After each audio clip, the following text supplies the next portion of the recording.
Bonjour à tous. Merci d'être venus pour cette table ronde dans le cadre du Festival de science-fiction de Lyon, les Intergalactiques. Le sujet donc, de cette table ronde, qui est un lien avec l'Université Lyon 1, dans le cycle de conférences Et si on en parlait. Le sujet, c'est créer, modifier le vivant. Doit-on craindre pour l'avenir? Un sujet avec beaucoup de possibilités. Alors ici avec nous, nous avons donc Sylvie Lenné, professeure en sciences de l'information à l'Université Lyon 3 et auteure de nombreuses nouvelles de science-fiction. Nous avons également Sylvain Charlat, chercheur à l'Université Lyon 1 au CNRS sur la symbiose et l'évolution. Et Estelle Faye, du coup, qui a plusieurs casquettes. Je l'ai appris récemment chanteuse, elle est également actrice, auteure des livres pour adultes, enfants. Adultes et ados en fait, mais enfants c'est un projet. Voilà. Donc du coup, je vais commencer par vous poser la question, le titre, qu'est-ce qui vous inspire? Doit-on craindre pour l'avenir sur les modifications des êtres vivants, de l'être humain, des êtres vivants en général? Si tu ne commences pas par quelqu'un de sérieux en interrogeant un scientifique, moi je parle en tant qu'auteur de science-fiction, et je vais dire tout de suite que le doit-on, pour un auteur de l'imaginaire, ça n'a pas beaucoup de sens, parce que quand on est auteur, on fait bien ce qu'on veut, et si on a envie de dire des bêtises, on le fait. Donc on ne se préoccupe pas forcément de prospective. Ce qui nous préoccupe, c'est de parler de questions sérieuses, en prenant des hypothèses qui nous semblent intéressantes, mais il n'est absolument pas nécessaire de se considérer comme des prophètes, ce qui nous donne une grande liberté. Moi, personnellement, j'ai pas du tout envie d'envisager le pire tout le temps. Ça résonne beaucoup. Mais si je peux rebondir sur ce qu'a dit Sylvie, moi non seulement j'ai pas du tout envie d'envisager le pire, mais même au contraire. Disons, j'écris de la science-fiction parce que j'ai aussi envie de me rappeler que justement, le meilleur est toujours possible. Et le meilleur, ça ne veut pas dire donc un monde de bisounours où la science nous aura tous rendus beaux, forts, intelligents et où on sera encore donc dans une santé merveilleuse à 120 ans. Mais le meilleur, c'est-à-dire qu'on continuera toujours à se battre, à avancer, à évoluer, à survivre. Et c'est vraiment pour ça que j'écris de la science-fiction aussi, c'est parce que je veux non seulement, croire à ces lendemains qui continuent, à cette vie qui continue et qui de toute manière continuera à s'épanouir, mais en plus, j'essaye à ma petite manière d'auteur de faire passer le message que les gars, on est toujours en vie et on va continuer à l'être si on se pousse un petit peu. Ça marche là? Ouais. Donc moi je crois que je dois faire le scientifique sérieux. C'est moi.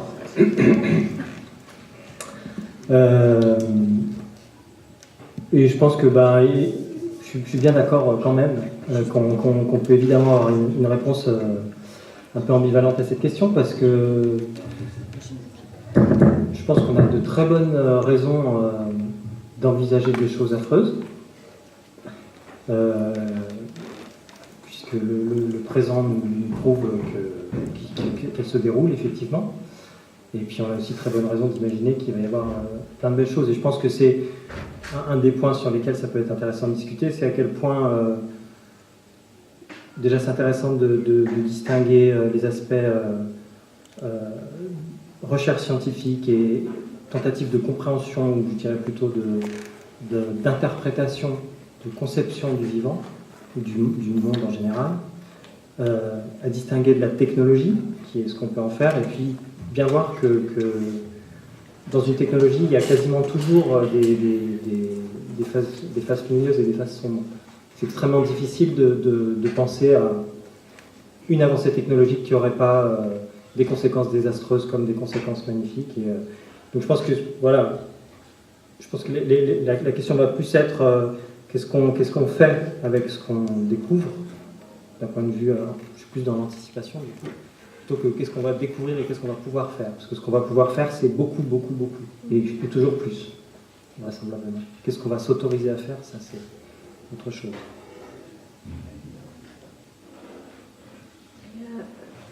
Si je peux juste rebondir sur ce que tu as dit aussi, disons dans les plusieurs casquettes que tu m'as données tout à l'heure, très gentiment, il y en a une dont tu n'as pas parlé, en tant qu'auteur, je fais à la fois de la science-fiction et de l'historique.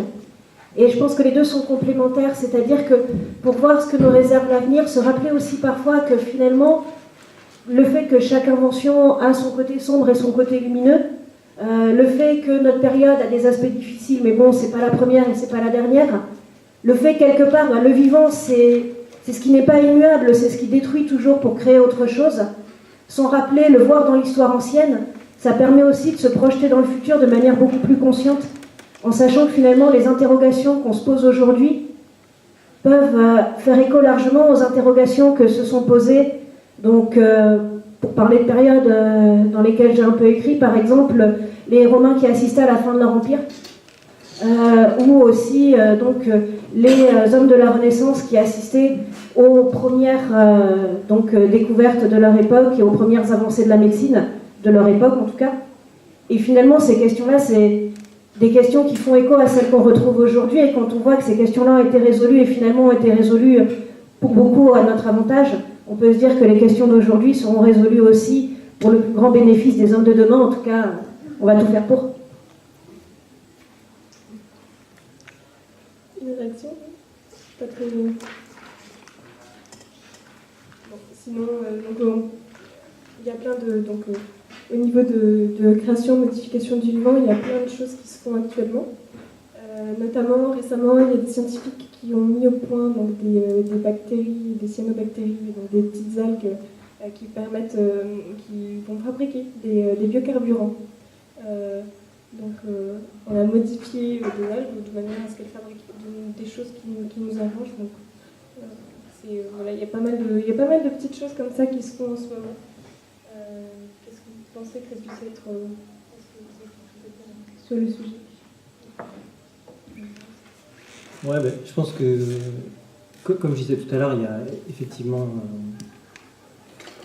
bien des raisons de penser qu'on va pouvoir faire énormément de choses, parce qu'on peut déjà le faire. Et moi, j'ai, de ma relativement brève expérience de la recherche en biologie, qui a une quinzaine d'années, j'ai constaté des progrès quasiment exponentiels dans beaucoup de domaines qui sont centraux par rapport à ces questions de manipulation du vivant. Donc il y a notamment les techniques de séquençage de l'ADN. Pour vous donner un ordre d'idée, le séquençage du génome humain qui a été fait en 2000, ça a pris à peu près 2 ans de travail et des centaines de millions de dollars et d'euros, puisque ça a été fait de part et d'autre de l'Atlantique. Aujourd'hui, ça prend 1 semaine et ça coûte 10 000 $. Donc il y a vraiment des changements radicaux dans les capacités d'analyse et aussi de synthèse. Tu parlais tout à l'heure de modification du vivant, mais on arrive également maintenant à créer, à resynthétiser des génomes. Donc il y a des gens qui essayent de voir comment on peut resynthétiser de l'ADN et intégrer cet ADN dans une enveloppe propice à son développement, à sa réplication, et donc refaire en quelque sorte un être vivant. Ça, c'est des choses qu'on sait maintenant faire avec des micro-organismes très petits. Donc je pense que effectivement, quand on parle classiquement de la manipulation du vivant, on pense aux OGM. Ça, c'est des techniques qui sont maintenant courantes, qui sont couramment utilisées dans les laboratoires pour étudier par exemple l'effet de tel gène chez une drosophile ou chez une plus petite mouche. La drosophile, c'est nos petites mouches favorites. Ou chez la souris, etc. Donc c'est des techniques qui sont très largement utilisées, qui sont évidemment utilisées également à des fins technologiques, on le sait bien, et ça pose un certain nombre de questions. Donc oui, je pense que ce genre de choses va se faire de plus en plus. Et encore une fois, la question de à quoi est-ce qu'il faut s'attendre, ça ne va pas vraiment être quelle va être la limite, mais plutôt est-ce qu'on va être en mesure d'avoir une prise plus d'ordre éthique, politique que technique sur ce qu'on veut faire avec tout ça. Est-ce que par exemple, est-ce que le clonage, qui est maintenant assez facilement accessible pour tout un tas de gros mammifères, qui officiellement n'a jamais été fait sur l'homme, mais je ne vois pas bien comment on va empêcher le développement d'une telle technologie, c'est-à-dire qu'il y a vraisemblablement des gens qui ont l'argent et qui peuvent peut-être contourner les interdictions qui existent. Donc le clonage humain, il y a des chances que ça se fasse. Comment on va régler ça? Comment on va décider de gérer ce genre de problème? Mais je pense que ça va se faire. Ça va se faire techniquement. C'est sûr que ça va se faire, mais là on part tout de suite sur des trucs, je sais pas vous, mais moi quand on dit OGM, j'ai pas forcément une sensation de sympathie immédiate. On est un petit peu méfiant. Les OGM, ça pose deux problèmes, même si ça permet d'avoir des variétés particulièrement résistantes. Il y a ce dont parlait Sylvain, on met tous ces pouvoirs entre les mains de multinationales ou en tout cas de structures qui ont des intérêts économiques. Donc, je ne sais pas, en tant qu'auteur, mais même en tant que citoyen, on sait qu'on peut se retrouver dans des processus où des multinationales vendent des semences stériles qui obligent les gens qui s'en servent à se fournir systématiquement chez le producteur en n'étant plus du tout autonome. Donc ça, c'est un risque, c'est un choix économique qui peut nous conduire à ces dérives-là. Enfin, le fait qu'on a confié le fait de prendre des décisions, non pas à des citoyens, non pas à des mécanismes sociaux discutés. Il y a Estelle qui piaffe là, mais attends, je vais dire des trucs à leur dire. Au contraire, j'aime bien ce que tu dis. Donc, là, on est tout à fait d'accord avec Sylvain. Ce qu'il faut inventer, c'est les mécanismes de régulation, c'est les processus qui font qu'on va prendre le contrôle, qu'on va décider collectivement de ce qui est bien et de ce qui n'est pas bien. Moi, là, j'ai une confiance totale dans la science, je la trouve fascinante, passionnante. Je ne suis pas du tout rassurée sur le fait qu'on soit capable de mettre en place autre chose que des intérêts privés pour décider de ce qui est bon pour nous. Quand on voit des sociétés pharmaceutiques qui, dans certaines circonstances, trouvent qu'il est plus lucratif de fabriquer un médicament que de vacciner des populations, par exemple, et que, dans la circonstance, ils ont parfaitement le choix de la politique qu'ils vont adopter face à une maladie qu'ils pourraient prévenir, tout ça, c'est très inquiétant. Je pense qu'on arrivera un jour que la nécessité nous obligera à fabriquer des mécanismes de régulation. Mais à côté de ça, puisque je prends le micro, je le garde 3 minutes. Il y a des trucs passionnants qui se passent. Sylvain nous parlait des clones, mais globalement, le fait qu'on soit capable, non pas seulement d'aller chercher des cellules souches chez le fœtus, mais de faire régresser des cellules humaines à l'état de cellules souches, et après de les faire se redifférencier comme on veut. Tu m'arrêtes si je dis des bêtises, mais j'ai cru comprendre que ça se passait comme ça. Ça veut dire qu'on peut régénérer à peu près n'importe quel organe, ou qu'on pourra bientôt, donc on peut réparer à peu près n'importe quoi. On peut effectivement dupliquer, cloner, enfin, ça ouvre. On peut éventuellement envisager de fabriquer des immortels, mais là aussi, il y a des choix de société. En tout cas, c'est complètement fascinant comme hypothèse. Mais moi, il y a autre chose, pour rester dans notre thématique, que je trouve encore plus fascinant. On en parlait dans une autre table ronde hier, je suis désolée pour ceux qui y étaient, mais c'est le fait de travailler avec des bactéries. Et il y a des laboratoires de biologie en ce moment où on travaille sur des bactéries que l'on modifie parce qu'elles ont des séquences ADN assez simples, de manière à leur donner des propriétés permettant par exemple de dépolluer des sols, de dépolluer des eaux. Ça, c'est complètement fascinant et magique. Donc, avant même de se dire qu'on pourrait transformer des plantes ou des animaux, et puis peut-être ouvrir la boîte de Pandore à des choses un petit peu inquiétantes, ben déjà, si on avait des bactéries qui pouvaient nettoyer nos eaux usées, ce serait pas mal. C'est pas plus rassurant, ceci dit.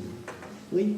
Que ce soit dans un micro-organisme ou dans une grosse plante, les conséquences sont tout aussi difficiles à prévoir, en fait. Oui.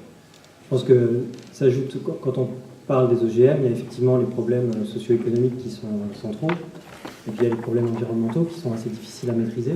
Ça devient contagieux après. On ne sait pas comment ça se répand. Voilà, on sait pas. Et puis évidemment, donc, OGM, c'est un gros mot qui peut vouloir dire plein de choses. Tout dépend de ce qu'on met dans l'organisme. Hein, quand on intègre un nouveau caractère dans un organisme, si on met une toxine contre les insectes, c'est pas la même chose que si on met quelque chose qui va faire plus de sucre. A priori, il n'y a pas le même risque, par exemple, pour la santé humaine, puisqu'une toxine pour un insecte, c'est une toxine pour l'homme aussi en général, et pas que pour l'homme. Donc, juste pour dire que la nuance à faire entre les macro-organismes et les micro-organismes, il n'y a pas à être plus rassuré du fait de modifier des bactéries que de modifier des plantes. Elles sont tout aussi nombreuses, abondantes, et donc, voilà, elles sont là, autour de nous. Si je peux revenir sur le sujet des OGM et des clones, donc plus du côté SF de la chose. Disons, l'idée de créer des chimères, de créer des animaux transformés, finalement, ne m'effraie pas particulièrement parce que c'est quelque chose qui, ne serait-ce que quand, par exemple, on a fait se croiser des chiens jusqu'à obtenir des races qui sont quasiment pas vivables, quoi. Enfin, des chiens qui ont des problèmes de santé dès leur 1 an parce qu'ils ont des pattes trop petites, des nez trop petits. Bon, ça, on a déjà un peu fait, quoi. On y a survécu.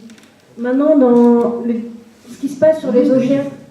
Nous, oui, mais pas tous les chiens. Ah bah oui, voilà, ça c'est le souci. Donc je dis pas que c'est forcément, comment dire, c'est pas du tout positif, mais voilà, c'est pas le... Pour moi, c'est pas la principale question. Par contre, quand vous parlez, par exemple, de semences stériles, d'OGM qui ont une toxine contre les insectes. Par exemple, quand on parle du clonage, alors pour le côté SF, jetez-moi des cailloux si vous n'aimez pas l'auteur, mais ça me fait beaucoup penser à la fin des particules élémentaires de Houellebecq. Personne ne me jette des cailloux, d'accord. Et c'est-à-dire où vraiment par le clonage, on atteint le rêve d'une humanité soi-disant parfaite, mais qui est une humanité complètement asexuée, qui est une humanité débarrassée de ses doutes, de ses peurs et de ses défauts, bref, de tout ce qui rend l'humanité intéressante. Et derrière un certain rêve de clonage ou d'OGM, je vois par contre là se profiler quelque chose de mortifère qui est justement la fin de la modification, arriver à une sorte d'état fantasmé ultime à partir duquel on ne bougerait plus. Et c'est ça qui est mortifère, c'est en fait cette idée de modifier le vivant jusqu'à l'arrêter à un état stable, à un état clean, à un état propre, à un état sans émotion, sans défaut. Et voilà, ça me fait beaucoup plus peur que les pensées de créer des chimères, de créer des frics ou des lapins avec des pattes palmées, quoi. Moi, j'ai pas trop peur de la perfection parce que je pense que la route est longue encore et qu'on en est encore loin. Mais je ne sais pas si c'est dans la thématique de parler d'eugénisme ici. L'eugénisme, c'est pas exactement travailler sur la mutation et la transformation du vivant, c'est juste sélectionner en gros les fœtus qui ont le plus de chances de survie et qui ont développé des capacités qu'on juge meilleures ou préférables. C'est vrai que ça peut ouvrir la porte à pas mal d'inquiétudes aussi. Ceci dit, l'inquiétude qu'on peut avoir par rapport au fait d'être parfait, une humanité parfaite, ça a donné lieu au moins à une œuvre de science-fiction que moi je trouve absolument magistrale. Et là, je la cite, j'ai pas peur que vous me jetiez des cailloux parce que je vois pas qui pourrait mal réagir. C'est le cycle de la culture de Ian Banks. C'est une humanité qui a résolu tous ses problèmes. Bon, pour un auteur, il faut de toute façon qu'il y ait des conflits à la marge, il faut qu'il y ait des péripéties, sinon c'est assez difficile de raconter une histoire où tout va bien, parce que quand tout va bien, il n'y a pas grand-chose à raconter. Mais dans le cycle de la culture, l'humanité, et en particulier ceux qui vivent sous le régime de la culture, ils ont résolu aussi bien leurs problèmes physiologiques que matériels. C'est une société extraordinaire, c'est une société un peu de dandy, au sens où ils n'ont pas de soucis, ils n'ont aucun problème d'aucune sorte. Du coup, ils n'ont plus que le souci de trouver comment passer leur temps de la manière la plus intéressante possible et la plus agréable possible. Et du coup, c'est pour ça qu'on l'appelle la société de la culture. La plus grande source de jouissance pour beaucoup de gens, c'est la connaissance. Et oui, c'est une société stable, la culture, mais elle est fascinante. Disons, moi, enfin, évidemment, il y en a que c'est un auteur fascinant. Maintenant, ce que j'opposerais un peu, c'est quand on parle, par exemple, donc d'immortalité ou de longévité sans avoir forcément de combat à mener, sans avoir d'adversaires à affronter, qu'ils soient intérieurs ou extérieurs, ça me fait beaucoup plus penser à la scène de la boîte de nuit des vampires dans Blade 2, Oui, la référence est un peu moins... voilà, mais c'est aussi ça la SF, c'est de pouvoir mêler les grands auteurs et les films de vampires.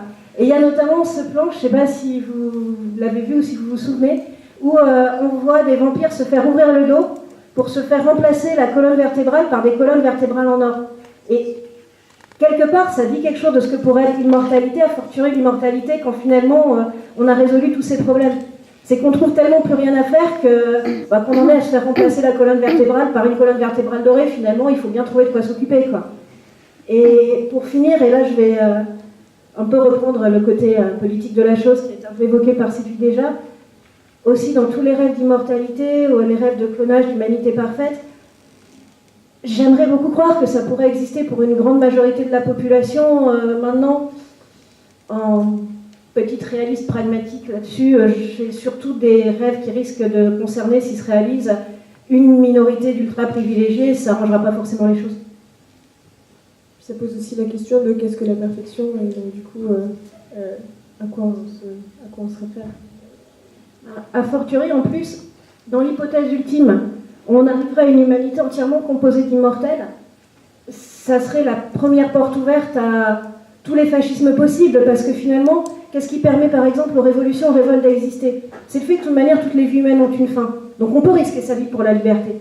Mais si ce qu'on risque, c'est l'immortalité complète, là, le prix à payer, il est vachement plus lourd.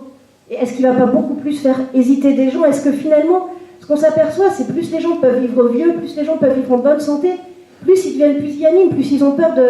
La peur ultime maintenant, c'est de se prendre un coup de poing dans la rue pour certains. Alors que finalement, ça fait beaucoup moins mal qu'avoir ces libertés qui sont réduites peu à peu. Mais quand on a une éternité devant soi, est-ce qu'on va la risquer pour défendre autre chose? Je ne suis pas sûre que beaucoup d'humains seraient capables. Il y a un beau film sur ce thème-là, c'est Zardos, avec sa société d'immortels. Et avec des super costumes. Oui. Mais c'est un film, on peut considérer que c'est un nanar, mais c'est un film qui a beaucoup de charme. Et qui pose la question de l'immortalité d'une manière intéressante. Qui pose 2-3 questions, mine de rien, sous une forme par ailleurs très baroque. Tout à l'heure, je disais, à peu près tout sera possible, et on parle d'immortalité. Et en fait, là, moi, j'ai du mal à suivre, c'est quoi l'immortalité dans ces œuvres-là ou dans vos esprits C'était une hypothèse extrême, mais déjà une très longue vie en très bonne santé. Si on peut tous atteindre à une très longue vie en très bonne santé, je pense qu'on va beaucoup plus hésiter avant de prendre des risques potentiellement létaux. Donc c'est déjà ce qui se passe aujourd'hui, en fait, une très longue vie en très bonne santé. Donc le problème sera toujours repoussé à une plus longue vie en meilleure santé. Ah mais déjà, on a déjà quand même... justement, c'est ce que disait donc, notamment Duxanop, on sera sans doute les premières générations à trouver que les générations qui nous succèdent, enfin, souvent dans l'humanité, on trouvait que les générations qui succédaient étaient beaucoup plus risque-tout, étaient beaucoup plus badass, étaient un peu, étaient pires que nous. Et finalement, on va sans doute être les premières générations à trouver que les générations d'après sont quand même trop calmes, trop sages, trop gentilles par rapport à nous, et ça commence à arriver déjà. Et est-ce qu'il n'y a pas une conséquence justement de cet allongement de la durée de vie, de cette... Enfin, après, on vit plus longtemps en meilleure santé pour certains Européens privilégiés aussi. Il faut rappeler qu'en ce moment, il y a Ebola qui ravage à peu près toute l'Afrique, donc ça a limité aussi. Donc, oui, et puis considérer qu'on est dans un univers agréable, utopique, où tout le monde vit dans des conditions parfaites. Je suis désolée, mais c'est pas trop ce que je vois autour de moi.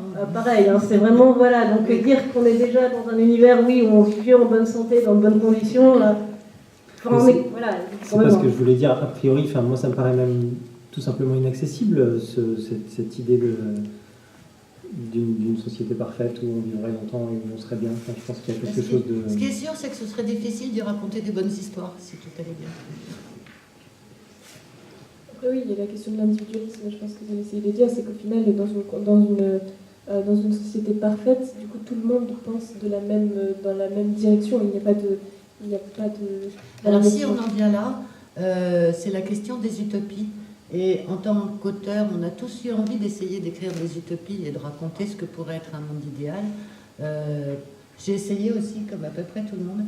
Et le constat que j'ai fait après avoir essayé, c'est que effectivement, l'utopie, ce serait une société dans laquelle tout le monde serait heureux. Si tout le monde était heureux, c'est ce que disait Estelle, personne n'aurait envie de modifier quoi que ce soit. Mais du coup, il n'y aurait plus rien de moyen de bouger dans cette société. Et donc, ce serait d'une certaine manière une société totalitaire, parce qu'une société qui refuse le moindre changement est une société figée dans laquelle on ne peut plus avoir un avis divergent, parce que peut-être que globalement la société va opposer une inertie absolue. Et une société totalitaire, ça devient tout de suite une dystopie, c'est-à-dire le contraire d'une utopie. Il faudrait réussir à inventer une utopie dans laquelle les choses peuvent bouger et dans laquelle surtout chacun conserve sa liberté individuelle et son libre arbitre. Mais ceci dit, moi, l'inquiétude politique que j'ai par rapport à notre société, c'est ça qui est bien quand on est auteur de SF, on peut dire des choses sur n'importe quel sujet sans avoir honte, on s'en donne le droit. C'est une liberté qui est géniale. Donc, moi j'ai quand même l'impression qu'on est dans une société qui raisonne de manière de plus en plus individualiste et à court terme. Je ne sais pas si c'est de plus en plus, mais ça me frappe que plus on est dans des situations difficiles, et on n'est pas dans une situation très facile actuellement, économiquement et socialement, plus chacun raisonne pour lui-même et à court terme. Où est-ce qu'il va trouver des avantages?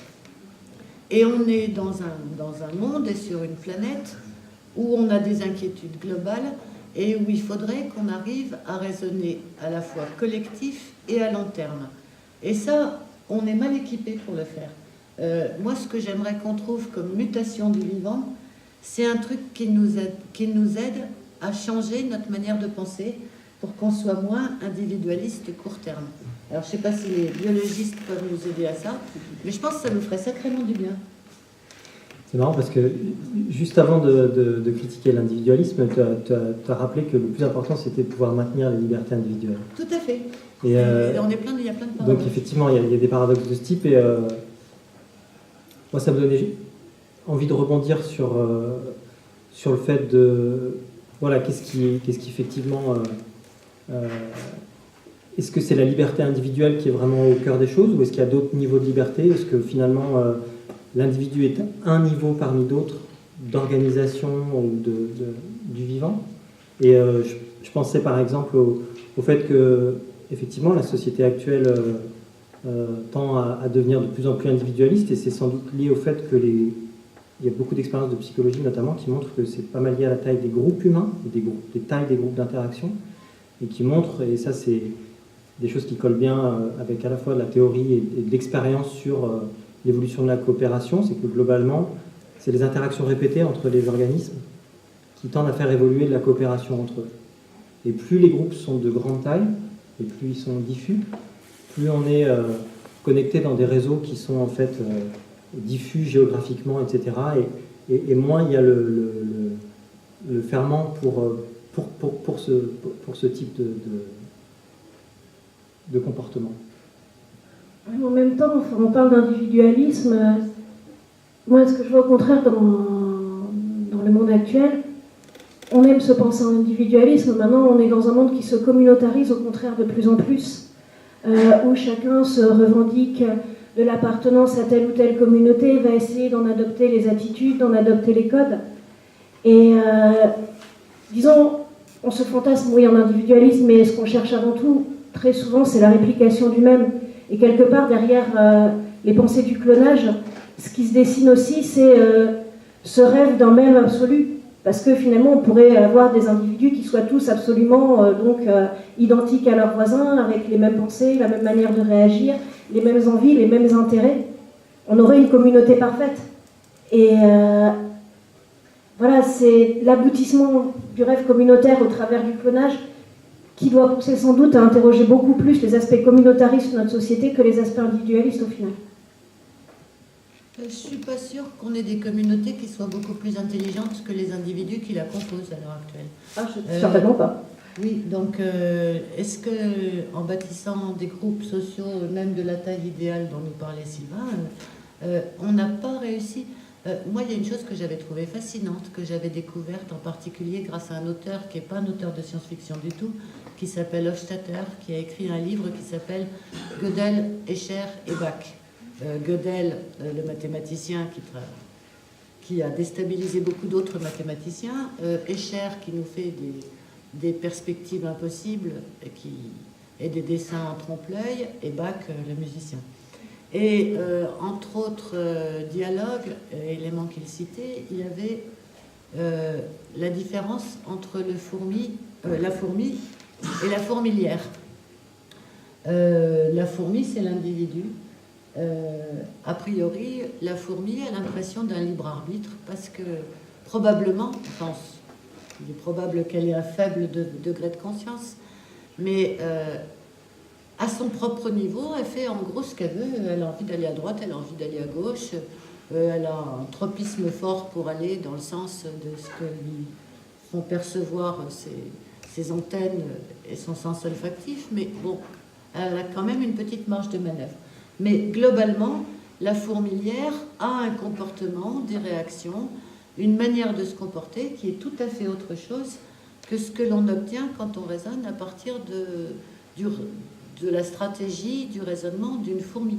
C'est pas l'addition d'un ensemble de comportements individuels, les comportements de la fourmilière dans son ensemble.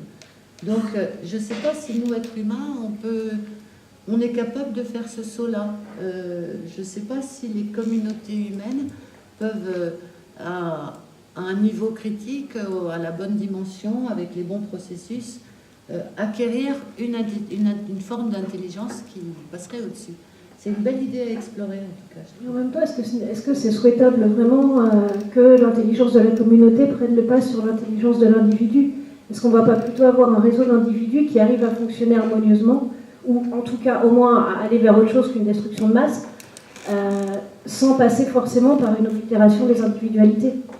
Parce que par exemple, dont tu parles, là on est plus dans la psychologie que dans la biologie, mais ça me fait pas mal penser donc, à la saga du Melkin d'Olivier Paquet, dans les auteurs de science-fiction français, si vous ne connaissez pas, c'est super bien. Mais qui est un rêve d'une humanité qui s'est éclatée dans l'espace et qui, sur chaque planète, a recréé l'une des cultures de la Terre en faisant un conditionnement avant la naissance à tous les enfants pour qu'ils acceptent complètement tous les codes de cette culture et qu'ils ne les remettent jamais en cause. Alors ça fait des planètes où la vie est très harmonieuse, mais on sent bien qu'il manque quelque chose. Et ce qui est très fort dans ce cycle, justement, c'est que l'auteur ne porte pas de réponse définitive sur ce communautarisme à l'extrême qui donne un monde très pacifié. Mais il dit quand même que l'humanité a gardé un rêve, qui est le Melkin, qui est un vaisseau fait de tous les morceaux de vaisseau de l'extension, dans lequel montent ceux qui veulent échapper justement à leur conditionnement, ceux qui veulent autre chose. Et avant tout, ce qui est important, c'est de conserver ce rêve d'autre chose que la communauté, d'autre chose que le même. Parce que finalement, ce qui fait avancer l'humanité, c'est le différent. Ce n'est pas le même, ce n'est pas le semblable. J'avais envie de réagir sur 2-3 éléments de votre conversation. On a parlé de fourmis, puis on a parlé d'hommes, et puis on a parlé un peu d'intelligence, et puis on s'est demandé à un moment si les fourmis avaient de l'intelligence, et je pense que c'est intéressant de noter qu'on peut voir des comportements, effectivement, à l'échelle de la fourmi ou à l'échelle de la fourmilière, qui sont codifiés, qui ressemblent à des réactions, etc., à un environnement changeant.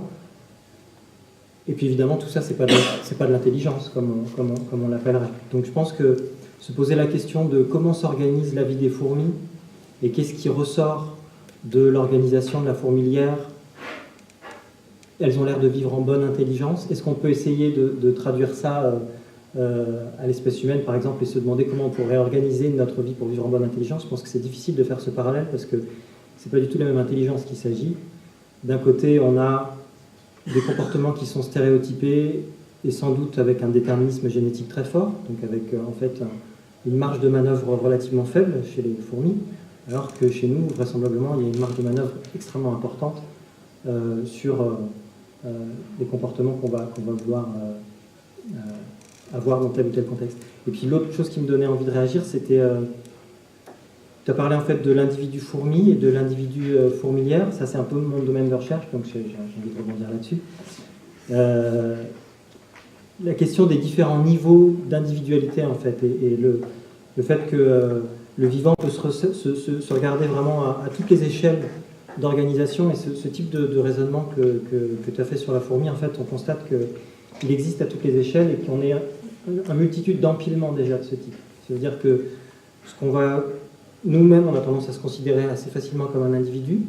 Et si on nous montre que c'est un individu, on va pouvoir dire nous-mêmes, mais nous-mêmes, on est déjà 10 puissance 13 cellules qui sont associées, donc qui sont en grande partie clonales. Et vraisemblablement, c'est pour cette raison qu'elles coopèrent de manière relativement harmonieuse. Relativement parce que pas totalement. Qu'est-ce que c'est qu'un cancer? C'est des cellules qui sont en train de se faire la malle. Ou une maladie auto-immune. Ou une maladie auto-immune. Il y a des cancers d'ailleurs qui se font la malle pour de vrai. Chez les chiens, il y a un cancer qui se promène depuis 500 ans parmi les chiens, sexuellement transmissible. C'est des cellules d'un chien qui sont devenues cancéreuses et qui ont acquis une capacité d'autonomie. Et on a réussi à les retracer et ça fait 500 ans qu'elles se promènent. Et elles vont chez un autre chien? Chez un autre chien, oui. Ah oui. Ouais, sur les parties génitales, puisque c'est sexuellement transmissible. C'est charmant. Chez le diable de Tasmanie, qui a des mœurs un peu particulières, il y a aussi un cancer transmissible de On ce type. raconte avec des détails, Ah ouais. on est tous intéressés. C'est transmis par la morsure en l'occurrence, parce qu'ils se mordent à longueur de temps, les diables de Tasmanie, et pour le coup c'est un vrai danger pour cette espèce actuellement. Tout ça pour dire que les niveaux d'individualité sont multiples. Il y en a certains qui nous sautent aux yeux, et d'autres qui nous sautent pas aux yeux, mais qui pourtant sont là. C'est-à-dire qui correspondent à un certain niveau d'organisation auquel on pourrait donner un sens biologique, au sens de... Il y a des phénomènes biologiques qui n'ont de sens qu'à ce niveau-là. Ils n'ont de sens, quel est le sous-entendu pour un biologiste quand il dit ça n'a de sens qu'à ce niveau-là? C'est il y a de la sélection naturelle qui a fait qu'à un certain niveau, c'est avantageux, visiblement, d'avoir ce type de comportement. Par exemple, il y a des gènes à l'intérieur d'un organisme qui vont jouer contre les autres, qui vont jouer solo, et qui vont avoir des gros désavantages sur l'organisme lui-même, mais qui vont avoir des gros avantages pour eux-mêmes. Donc il y a plein d'exemples de ce type, il y a des exemples dans toutes les espèces, et ça nous amène à voir que voilà, l'individu qu'on regarde comme un ensemble a priori harmonieux, ça aussi c'est une vue de l'esprit, c'est-à-dire que les notions de conflit et de coopération, elles existent à tous les niveaux en fait. Et donc effectivement, elles vont aussi exister à un niveau non seulement infra-individu, mais à un niveau supra-individu, c'est-à-dire une fratrie par exemple, c'est déjà à un certain niveau un individu. Il y a un certain niveau d'individualité. Une communauté peut aussi l'être à certains égards. Et voilà, pourquoi c'est pas seulement des termes et c'est pas seulement du vocabulaire. L'idée qu'il y a derrière, c'est que la sélection naturelle en fait agit à différents niveaux. Elle agit par exemple à des niveaux qui vont faire que ça va favoriser tel gène qui peut jouer solo. Mais elle peut aussi agir à tel niveau qui va faire que les gènes vont jouer ensemble de manière plus coopérative, ou que les individus, vous et moi, peuvent jouer aussi de manière coopérative. Et donc c'est voilà, le sens biologique qu'on va donner à ça, c'est à quel niveau c'est adaptatif, on appellera ça adaptatif. Voilà. Donc il y a des... Oui, mais ici on est dans un festival dont la thématique globale est l'écologie, et puisque tu nous dis que ça peut marcher à plein de niveaux, c'est vrai qu'en gros, la vision actuelle qu'on a de l'écologie, ça consiste à considérer qu'on a un système complexe qu'on peut appeler Gaïa, par exemple, et qui a besoin de diversité pour fabriquer son équilibre. Est-ce que c'est un système au sens où tu viens de nous en parler? Et si oui, le fort interventionnisme de l'homme dans l'équilibre de Gaïa, est-ce que l'homme sera capable d'intervenir, ou est-ce que c'est Gaïa qui va réagir et nous envoyer promener? Est-ce que l'analogie avec les niveaux de vivant dont on parlait fonctionne encore? Ben, la question peut se poser, et pour répondre à ça, il faut faire peut-être un tout petit peu de théorie d'évolution. En gros, l'idée, c'est que donc l'évolution telle qu'on la conçoit, depuis que Darwin en a acheté les bases et puis que ça s'est beaucoup enrichi depuis, c'est que on peut partir d'un monde même minéral pour réfléchir à ça, en imaginant que s'il y a des entités qui sont capables de se répliquer, c'est-à-dire de reproduire quelque chose qui leur ressemble, et ces entités ont tendance à devenir de plus en plus fréquentes dans le milieu. C'est une évidence de dire ça en fait. Et effectivement, il y a des composés chimiques dont on peut voir qu'ils ont une propriété de ce type. Et donc, s'il y en a de plus en plus, il y en a de plus en plus, voilà, il y en a de plus en plus, et puis il peut y avoir aussi des erreurs dans ce mécanisme de je recopie le même, et c'est ce qu'on va appeler la mutation, quand on réfléchit avec le vocabulaire courant, et puis cette mutation va faire, par exemple, que l'entité en question va se reproduire mieux ou moins bien, Si elle se reproduit moins bien, elle va devenir plus rare. Si elle se reproduit mieux, elle va devenir plus fréquente. Et puis vous laissez ce truc-là se dérouler sur 4 milliards d'années, et puis vous arrivez au joyeux bazar qu'on connaît actuellement. En gros, le principe, c'est ça. C'est-à-dire, il y a un phénomène de base qui est la réplication, ou la reproduction, et puis il y a de la variation dans ce système, et puis la sélection naturelle peut agir. Et donc, le fondement de cette idée, c'est que l'évolution adaptative, donc l'adaptation au sens où le biologiste l'entend, c'est, par exemple, il y a une perturbation de l'environnement, une température qui augmente, ben, il va y avoir par hasard une erreur, une mutation, dont je parlais tout à l'heure, qui va faire qu'un des organismes va mieux s'en sortir dans ce milieu-là, il va donc devenir de plus en plus fréquent, et il va porter en lui le caractère qui fait qu'il s'en sort bien, il va le transmettre à ses descendants, et donc on va voir à la fin une adaptation, qui est que il porte le caractère qui permet de vivre bien dans cet environnement. Et donc ça c'est un exemple très simple, mais on peut considérer que le fait d'avoir un pouce opposable, c'est une adaptation, le fait de pouvoir respirer, parler, etc., c'est une adaptation. Et quelle est l'idée fondamentale derrière tout ça? C'est qu'il y a forcément un moment de la variation. Il y a un type d'individu qui pouvait faire ça, et puis d'autres qui ne pouvaient pas faire ça. Et ce qui a fait que ça a évolué, c'est que justement il y avait un différentiel dans la capacité de survie et de reproduction de ces deux entités-là. Et donc pour pouvoir pousser le raisonnement jusqu'à un écosystème, on peut le faire en principe, mais il faut imaginer qu'il y a plusieurs écosystèmes, et que ces écosystèmes sont en compétition, pour dire les choses simplement, mais finalement on pourrait imaginer par exemple qu'il y a plein de petites îles, sur chaque île il y a un écosystème, et puis si sur certaines îles on se met sur la gueule à longueur de temps et que ça va très mal, et ben à la fin il n'y a plus rien. Et puis si sur d'autres îles éventuellement il y a plus de coopération, et ben les choses vont pouvoir fleurir et puis éventuellement essaimer sur d'autres îles, etc., vont devenir plus fréquentes. Mais pourquoi c'est possible? Parce qu'il y a différentes entités au départ. Et c'est pour ça que je pense que l'hypothèse de Gaïa ne tient pas dans ce raisonnement-là, parce que, a priori, il n'y en a qu'une de Terre. Et donc, il n'y a pas d'autres Terres qui, actuellement, auraient d'autres dynamiques, par exemple. Sauf dans le space opéra.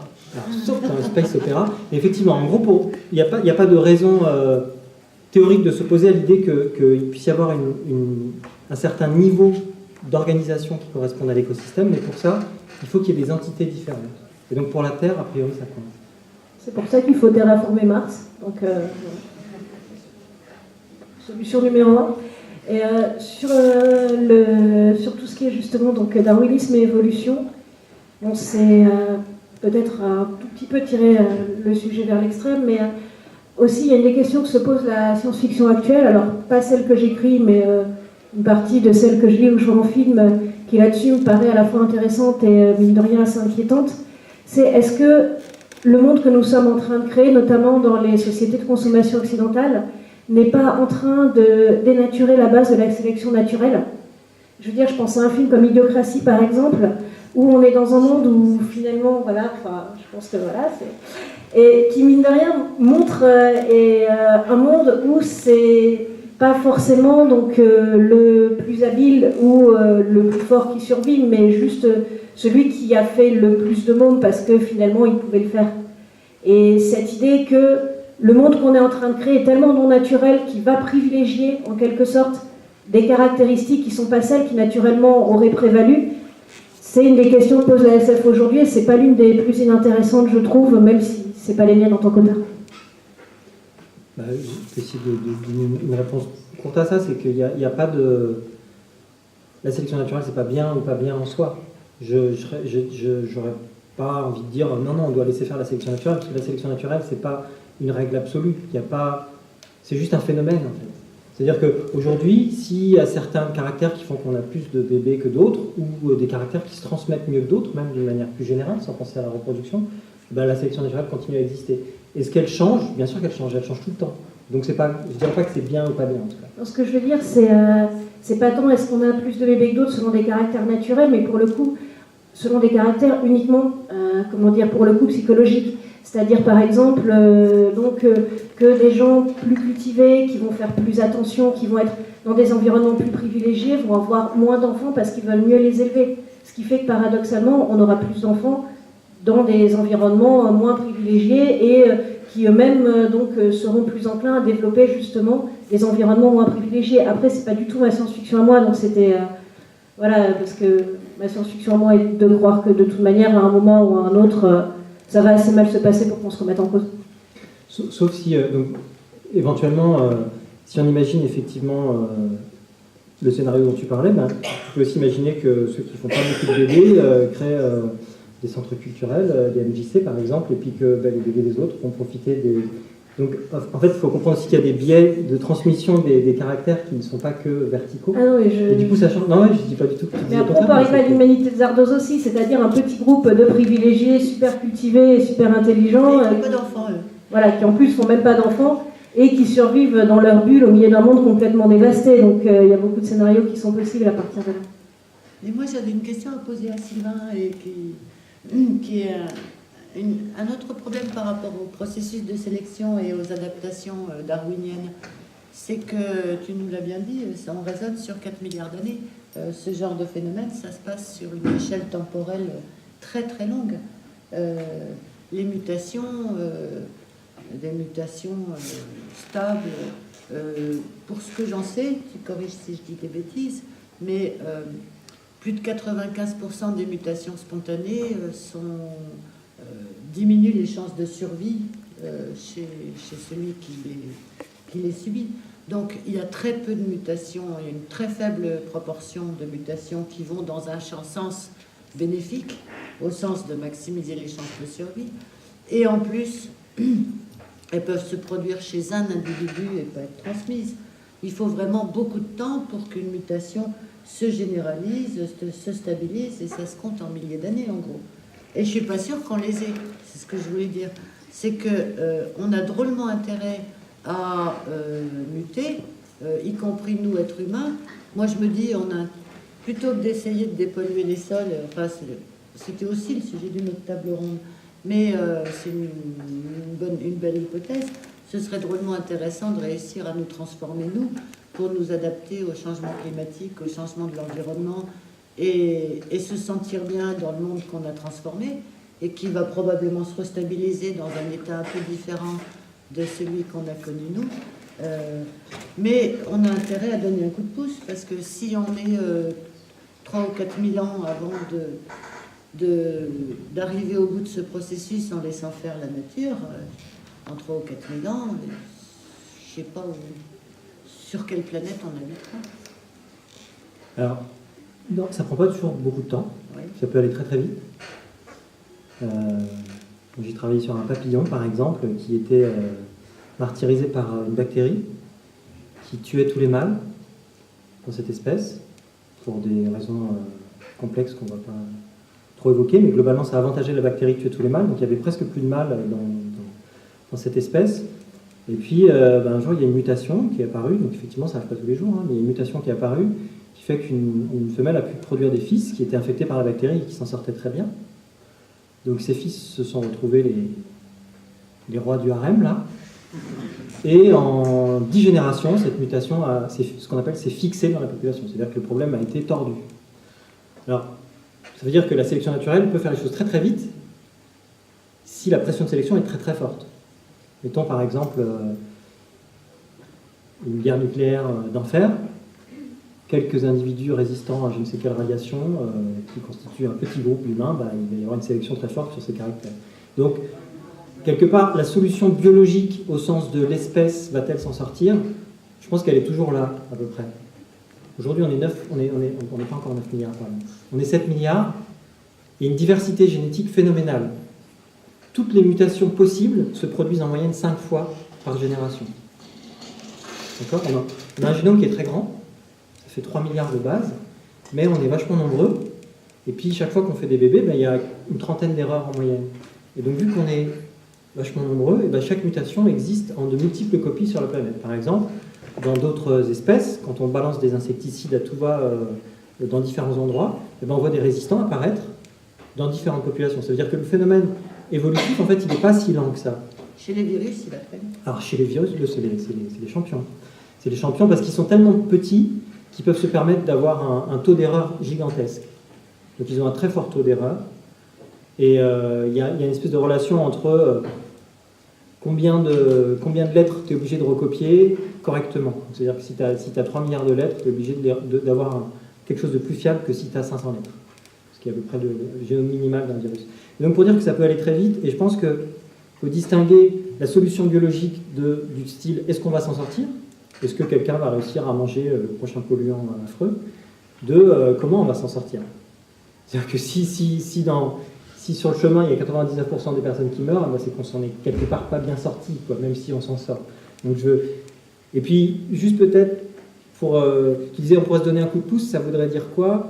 Ça voudrait dire se donner à chacun, par exemple, la modification qui ferait que. Donc ça c'est plus tout le même processus que la sélection naturelle, tu vois. C'est plus peut-être le provoquer chez tous les fœtus. Voilà, donc ça c'est l'idée qu'on donne un coup de pouce à chacun et non pas il y a un truc qui marche et celui-là fait plein de bébés. Donc c'est pas du tout la même dynamique. Voilà, pour dire que ce serait une autre solution, je pense qu'elle n'existe pas entre nous. Mais aussi à ta question, comment peut-on s'en sortir, moi j'aimerais quand même en rajouter une, et qui me paraît que la question de prospective finalement la plus intéressante, c'est surtout pourquoi on doit s'en sortir, pourquoi on veut s'en sortir, pourquoi s'en sortir, c'est-à-dire le fait qu'on survive toujours, bien sûr c'est une super chance, mais c'est aussi un très gros risque. C'est-à-dire qu'on peut survivre finalement et puis rester dans notre petit marasme, voire accroître ce petit marasme. Et pour citer pour le coup quand même un des grands fondateurs là-dessus de la science-fiction, pour citer Asimov, alors tarte à la crème mais j'assume, il y a un livre d'Asimov qui est un des plus courts et qui dit quelque chose là-dessus de très pertinent je trouve, c'est La fin de l'éternité, People in the Sky en VF, en VO pardon, et qui montre donc une humanité qui est justement tellement centrée sur la Terre, tellement occupée à se préoccuper de comment survivre au mieux sur la Terre, qu'elle en a oublié le rêve de l'espace. Et là, ce que je vois, ce qui se produit en ce moment, justement en se demandant comment survivre à la pollution, comment dépolluer les sols, au contraire, comment s'adapter à la pollution, bah, c'est très bien, mais on se centre de plus en plus sur notre bonne vieille Terre, au lieu de continuer ce qui pourtant était l'un des mouvements de base et l'un des mouvements les plus précieux de l'humanité, c'est-à-dire continuer à aller vers l'horizon, quoi. Et oui, donc si on est des mutants qui survivent sur une Terre polluée, mais finalement ça va pas si mal, ça nous donnera encore une bonne raison de rester accrochés à notre sol et de surtout pas chercher à aller voir plus loin. Et ça, c'est finalement ce qui me semble le danger ultime, beaucoup plus que la destruction de l'espèce, qui en effet est sans doute beaucoup plus un fantasme d'invasion zombie ou de I Am Legend qu'une réalité scientifique. Voilà, donc bon, sur ce point très positif, nous allons donner la parole au public si vous souhaitez poser des questions.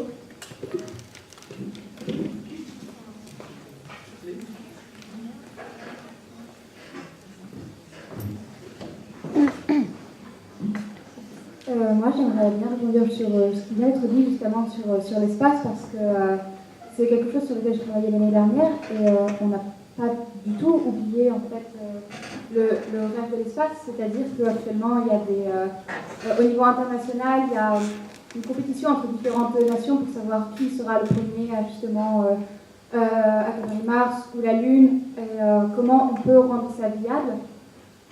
C'est même un projet qui est très sérieusement en cours aux États-Unis concernant Mars, un projet qui est quelque chose comme ça. Et du coup, le rêve de l'espace existe, mais moi, ce qui m'interroge vraiment, c'est en quoi est-ce que c'est un rêve en fait? Parce que si on n'est pas déjà capable d'assurer notre survie sur une planète, qu'on est en train de bousiller, clairement, pourquoi aller ailleurs? Alors, deux choses. Déjà, j'ai pas mal d'astrophysiciens autour de moi qui, en effet, pensent comme vous que oui, on est en train d'aller vers l'espace, sauf que j'adorerais les croire, j'adorerais vivre dans leur monde. Maintenant, le monde que je vois au quotidien, non, c'est un monde où quand même 95% de la planète est joyeusement occupée à autre chose. On n'a plus du tout l'élan collectif qui entourait par exemple le premier homme sur la Lune. Les budgets qu'on alloue à la recherche spatiale par rapport même au budget des films hollywoodiens sont absolument ridicules. C'est quand même, voilà, c'est ce monde-là dans lequel on vit. Et pourquoi c'est un rêve? Parce que l'humanité toujours a avancé en allant plus loin, en sortant justement de sa petite grotte pour aller vers des zones moins tempérées, en traversant des océans, en allant vers l'ouest, en allant vers un ailleurs. Et c'est ça qui fait qu'on a quelque chose à dire, qu'on a une histoire à écrire, qu'on a quelque chose à raconter. Et l'ailleurs maintenant, il n'est plus sur Terre, c'est clair. Le monde est trop connu, le monde est trop petit, c'est ce que disait Jules Verne dans Le Tour du monde en 80 jours, le monde a énormément rétréci.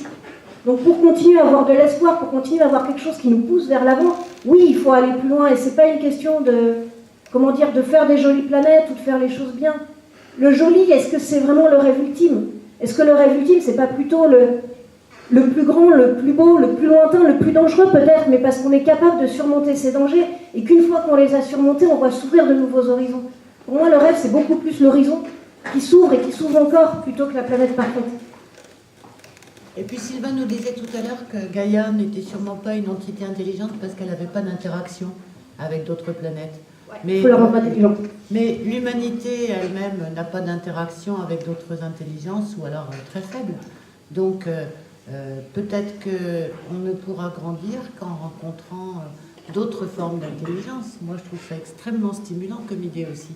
Et d'autant plus que je crois qu'on est déjà dans notre relation avec les autres créatures vivantes sur notre Terre, on est terriblement anthropomorphisme, on raisonne toujours par rapport à nous, êtres humains, comme si on était de droit au centre du monde, ou en tout cas de notre monde. Changer un petit peu de point de vue, c'est quand même avoir replacé l'homme dans une vision différente de sa relation à l'univers. Je ne crois pas que ça puisse se faire sans bouger.